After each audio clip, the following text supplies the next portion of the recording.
ফুটবলে লাতিন অঞ্চলের মহাদেশীয় আসর কোপা আমেরিকার এবারের ভেন্যু যুক্তরাষ্ট্র।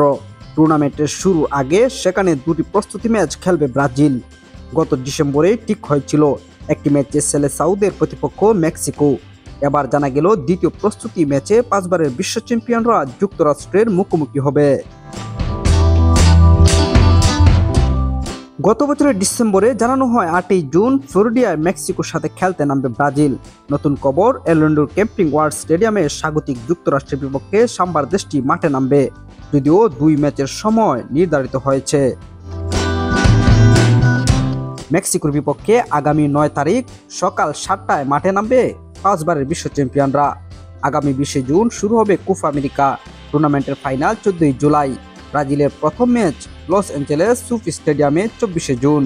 দেখা যাক সেলেসাউরা কোপা আমেরিকার আগে নিজেদের প্রস্তুতি কিভাবে সারিয়ে নেয়।